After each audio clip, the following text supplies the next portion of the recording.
He's a stand-up, all-American film hero, either as a cowboy sharpshooter or romantic male lead. But whatever the role, his larger-than-life hero image has shined through in over 250 film appearances throughout his almost 50 years in film. The Duke remains one of the biggest box office attractions in film history. From his earliest westerns, he shot to prominence as a bigger-than-life role model for the ultimate all-American super patriot.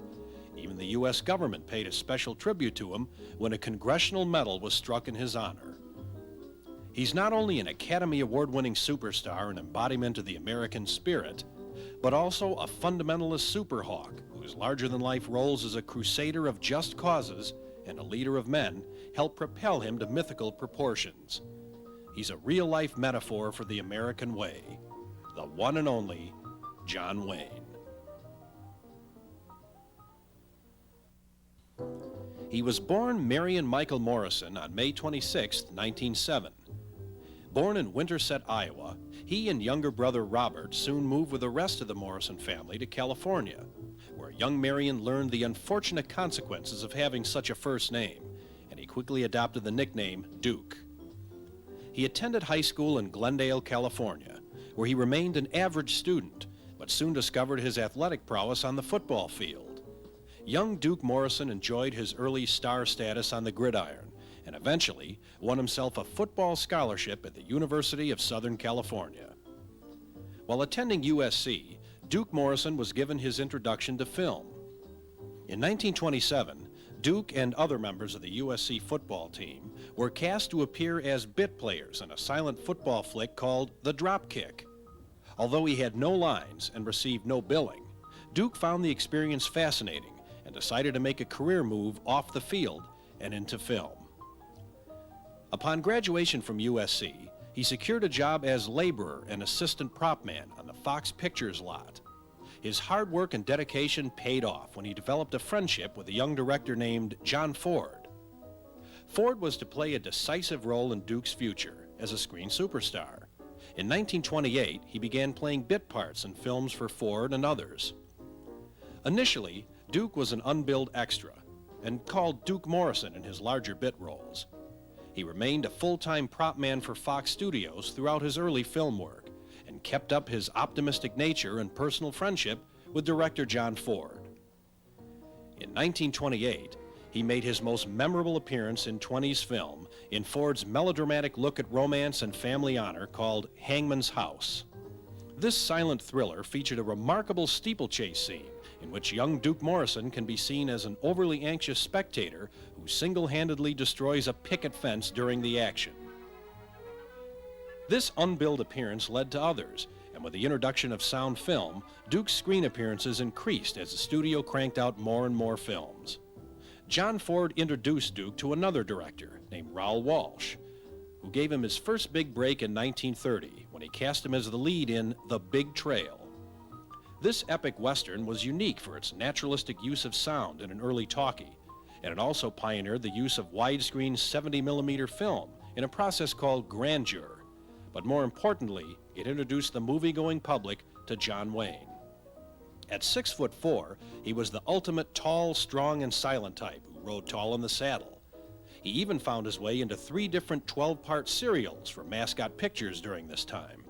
The first was Shadow of the Eagle in 1932, and it featured a stiff young John Wayne as an airplane pilot who wasn't afraid to use a little muscle when he met up with the bad guy. Don't squirm, Green. You might break your arm. So it's you, eh? Well, what's your game? I'm here to find out what your game is. We're going to that meeting together. Lead the way.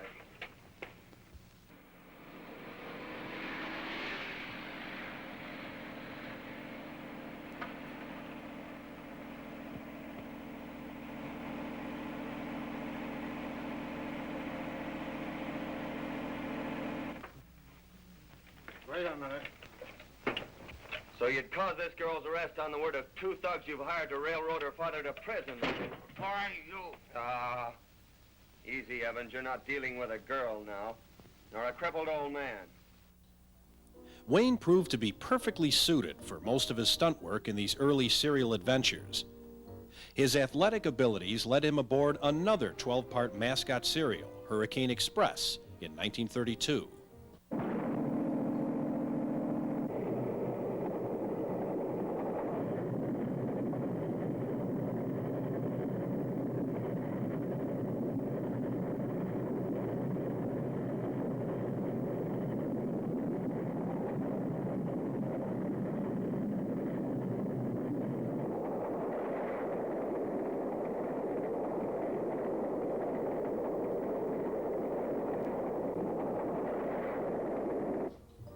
But his most successful serial appearance came the following year, in 1933, when he starred as the leader of a cowboy trio in an action-packed 12-parter called The Three Musketeers.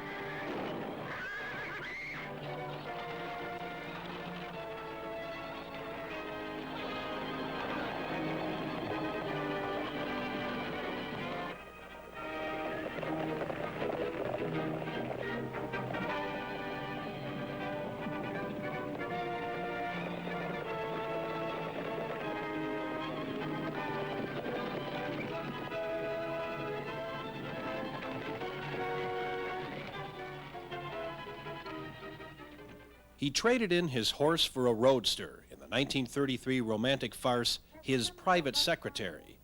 Here, John Wayne showcases his easygoing nature, disguised in wolf's clothing.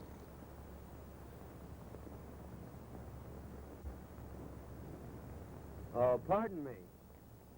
That must have been the bus I saw broken down about a mile back. Broken down? Yeah, but I'm going to Somerville if I could be of any help. Oh, pardon me. May I use your phone? Certainly. You sure you don't mind? Well, of course not, after you were so obliging. Well, you know, if I had waited for that bus, I Well, would... you wouldn't have gotten in till after dark. It was a burnt-out bearing. Takes hours to fix those things. Why, one time I broke down with a burnt-out bearing.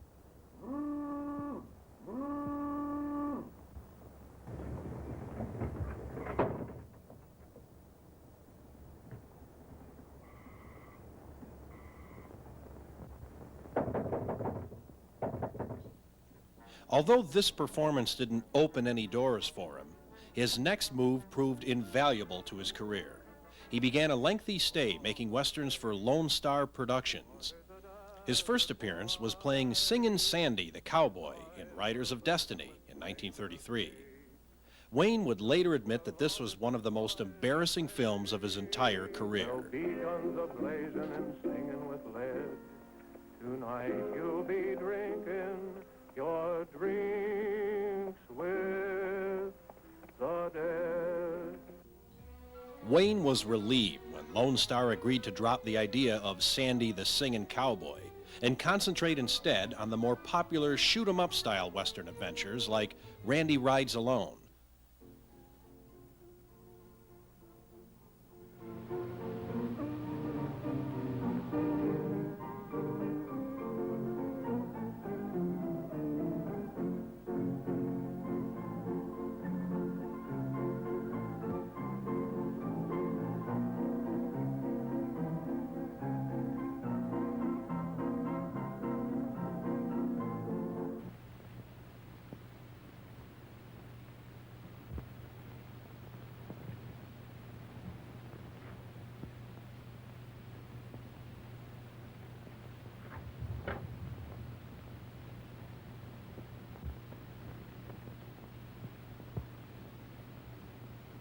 Step away from that tape. I'm afraid you got me wrong, Sheriff. I didn't do any It looks like we've got you right. Next up was a Star Packer. You made good time, Yak. How long you wait? Oh, I got here last night. What'd you find out?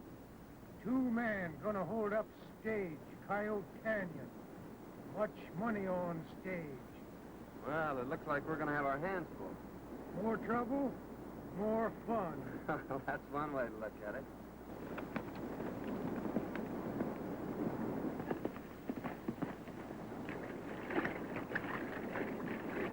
That same year, he made The Trail Beyond, based on a book called The Wolf Hunters. It featured all the action and adventure one might expect to find in a serial, from cliff-diving horses to a 100-foot fall in a canoe, This film gave the Western-going public what it really wanted. It also restored all hope in John Wayne as a big box office draw for Lone Star Productions and guaranteed him more and more work. Like his 1935 appearance in Texas There Terror. was 3 of them, John. Did you recognize any of them? They were masked. They came in the back way. Surprised me. Got me in the shoulder. Boys, get Pete to a doctor. I'll try and round him up.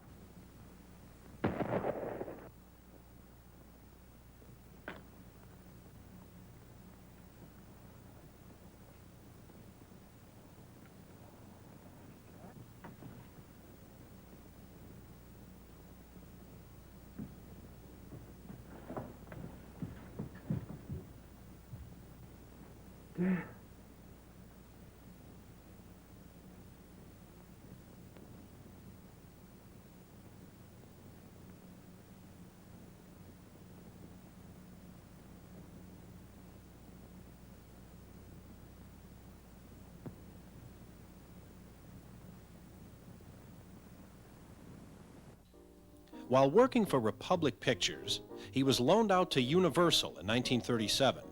He put down his 6-shooter to play the lead in 6 action-adventure films. Glad to see you. Yeah, for what? For this.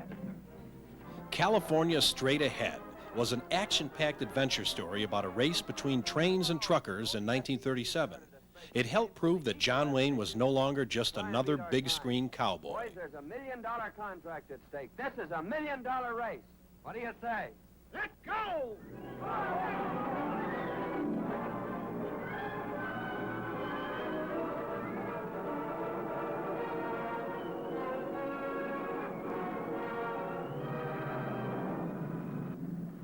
And you've got to stop that caravan long enough for me to get to the border first. Do you get it? Can you do it? Yeah. And I don't care how you do it.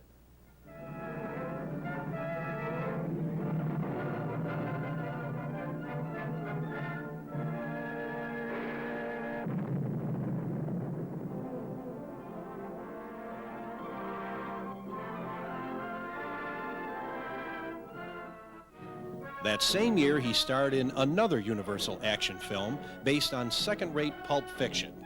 It pitted Wayne as an ace newsreel journalist and foreign correspondent, mixing it up with an Arab rebel leader in I Cover the War. And it provided 1937 audiences with plenty of action. Action moves into high gear as John Wayne, ace newsreel cameraman, sets out on his most dangerous assignment to film secret activities of a power-mad desert chieftain. For adventure to capture your imagination, excitement to set your pulse pounding, drama that will leave you spellbound. You must see John Wayne in I Cover the War.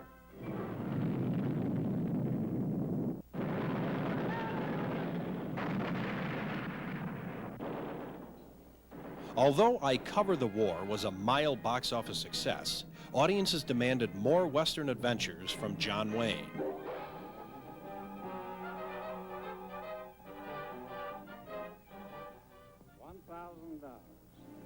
Guess we ain't worth much to the Oro Grande Company.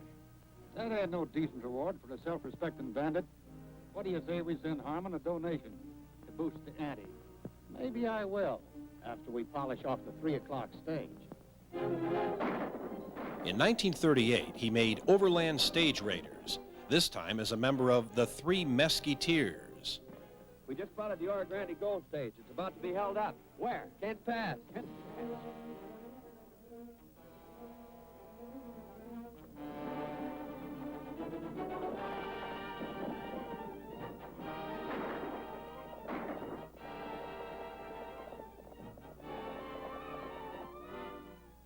What happened, Pete?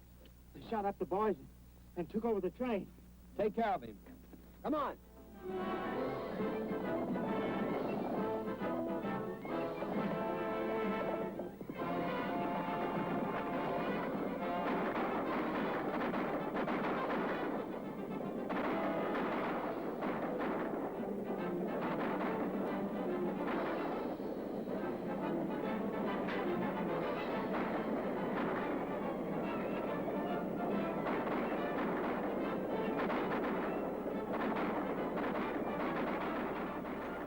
Overland Stage Raiders provided audiences with a new look at John Wayne as cowboy hero. But Stagecoach, made in 1939, helped push him over the top as one of the most widely recognized movie cowboys in history. This John Ford Western classic starred Wayne as the Ringo Kid. Now considered one of America's greatest films, Stagecoach represented a landmark in the maturing of the Western. It also marked John Wayne's arrival as a real actor and first-class star.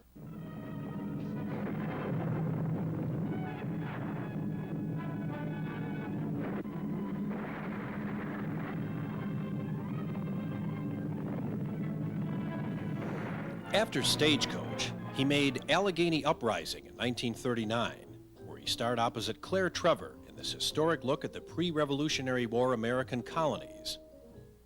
The Dark Command followed in 1940, when he starred again opposite Claire Trevor in this Raoul Walsh epic.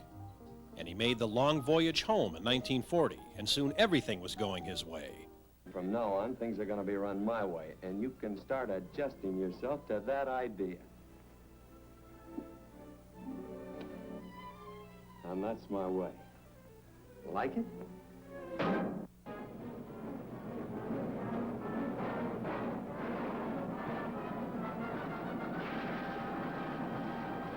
He starred opposite Marlene Dietrich in The Spoilers in 1942 and jumped into The Flying Tigers, a World War II action-adventure, that same year.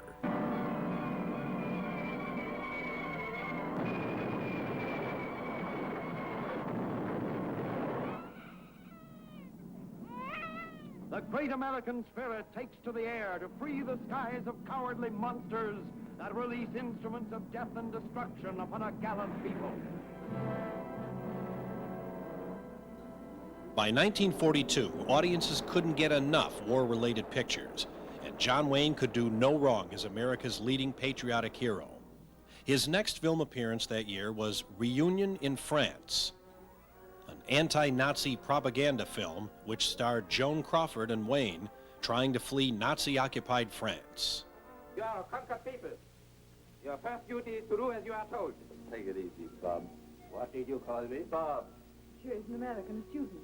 They speak strangely. American. You could stay here and live off what's left of the fat of the land. Instead of that, you risk your life to get one bomber pilot out of France. Why? Although this glossy romance now seems outdated with its blatant propagandistic tones, it was exactly the type of film audiences flocked to during the war. So, from Reunion in France came Wayne's next war adventure called The Fighting Seabees in 1944, the first film in which Wayne's character died in the end. That same year he made Tall in the Saddle for RKO Pictures, starring opposite a sexy newcomer called Ella Raines. Tall in the Saddle put John Wayne back into the Old West. Nowhere comes a stranger, silent, mysterious. You know, the district judge at Garden City might be very interested in these. But a trail of vengeance and treachery leads to two great loves. One, tender, romantic. The other, exciting, disturbing, dangerous.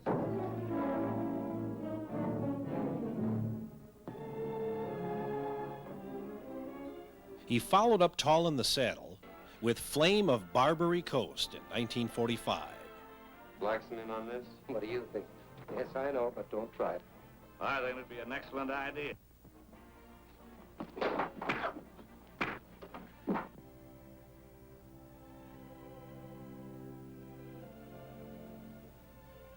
Usually I save those for the man I love.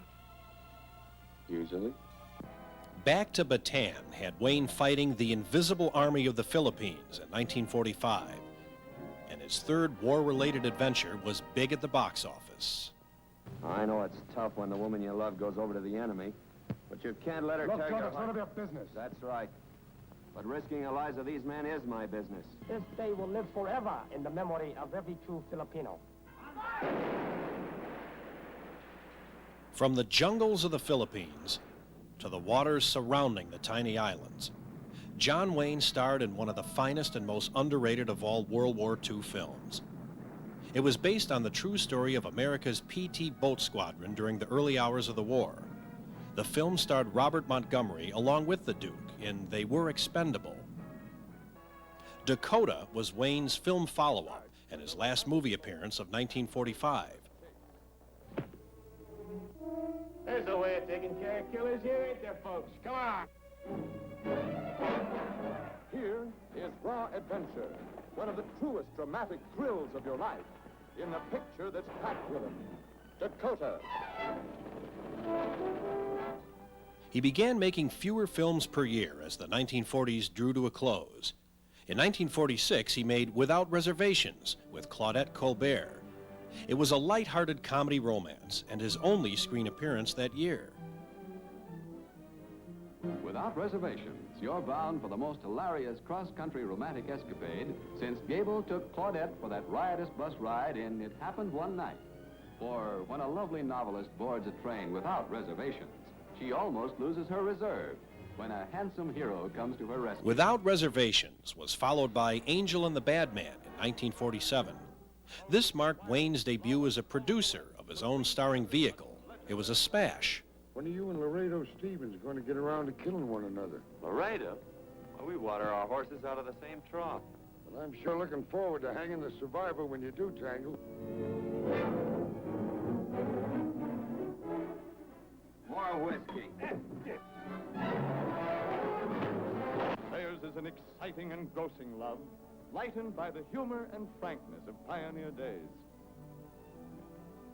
You're shapely, Huzzy.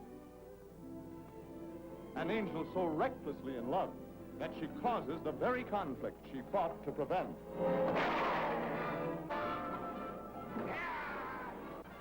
The following year, the Duke starred in the first of a trilogy of John Ford cavalry pictures, Fort Apache. Cochise will think I've tricked him. Exactly. We have tricked him into returning to American soil, and I intend to see that he stays here. Colonel Thursday, I gave my word to Cochise. No man is going to make a liar out of me, sir. Tell them I find him without honor. El coronel lo encuentra sin honor. Tell them they're not talking to me, but the United States government. No le está hablando a él, sino al gobierno americano. Tell them if they have not started by dawn, we will attack. Y le da de Tell them en that. alba, si no atacará.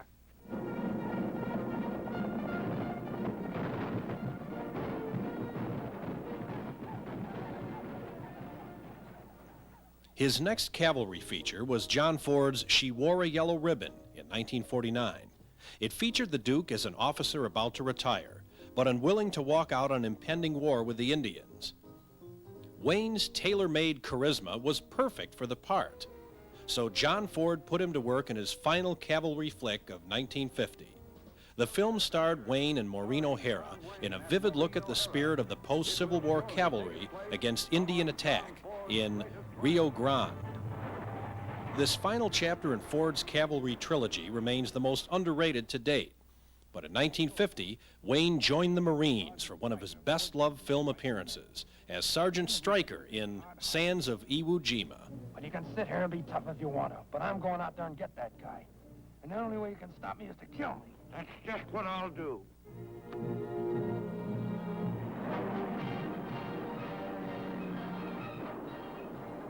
On screen and off, the Duke projected a bigger-than-life image of the ultra-American. He was the essence of strength, courage, and confidence, like his character in Sands of Iwo Jima. We're right in the middle of the entire Japanese Imperial fleet. Destroyers.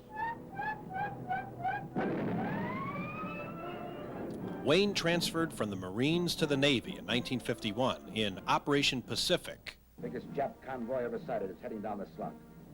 This looks like their Sunday punch. Let's get the show on the road. No matter what branch of the service he was in, whether by tank, battleship, or fighter plane, John Wayne continued to develop his macho American screen image throughout his career in film. But the all-American action-adventure hero found a refreshing change in store with The Quiet Man in 1952. This Oscar-winning drama teamed him again with Maureen O'Hara. There'll be no locks or bolts between us, Mary Kate, except those in your own mercenary little heart. As audiences were watching Wayne tame O'Hara in The Quiet Man, he was already in production with Big Jim McClain as star and co-executive producer. This American tale took place in Hawaii, where government agent Jim McClain tracks down a communist spy ring in order to help defend democracy from the evil Red Menace. It was no coincidence that in real life John Wayne helped to form and eventually became president of the Motion Picture Alliance for the Preservation of American Ideals. Wayne enjoyed playing different types of characters, but throughout the 50s, audiences began to pass on Duke films in which he played non-military or non-cowboy roles. So a film like Trouble Along the Way in 1953 didn't do nearly as well at the box office as Rio Bravo in '59. Wayne's own pet project was the feature film The Alamo.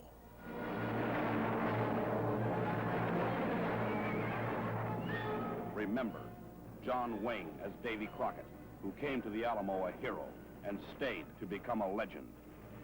I'm going to tell you something, Flacker, and I want you to listen tight. There's right and there's wrong. You got to do one or the other. You do the one and you're living. You do the other and you may be walking around, but you're dead as a beaver hat. Unfortunately for the Duke, The Alamo was not a big hit at the box office, but it eventually earned him more creative control in Hollywood.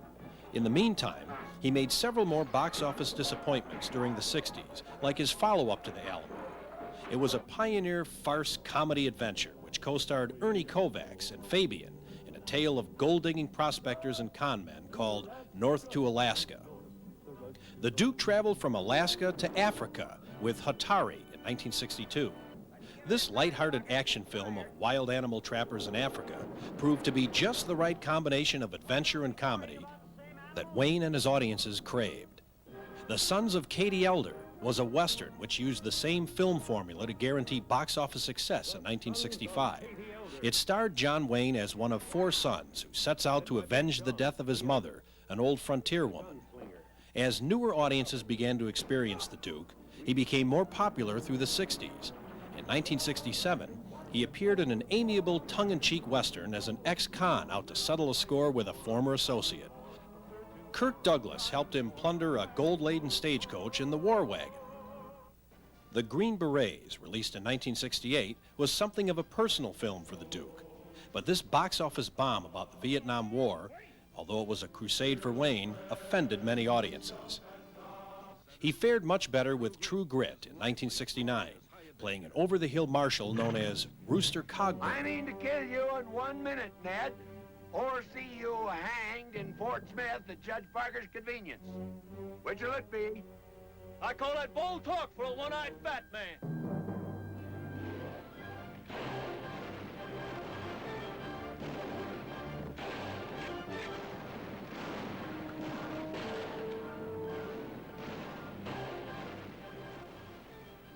The Duke's performance in True Grit won him his only Academy Award for Best Actor. It also became the standard by which Wayne's new westerns would be measured, like The Cowboys in 1972, and the return of his True Grit character in Rooster Cogburn and The Lady. But John Wayne's last film was The Shootist in 1976. Ironically, he played a gunfighter dying of cancer, the same disease which now forced him to retire in real life. John Wayne died of cancer in 1979. Off-screen, he displayed the same kind of courage as many of his film characters by undergoing the removal of a cancerous lung and stomach and open-heart surgery. But the Duke will live on forever through his films. Hollywood will always remember John Wayne.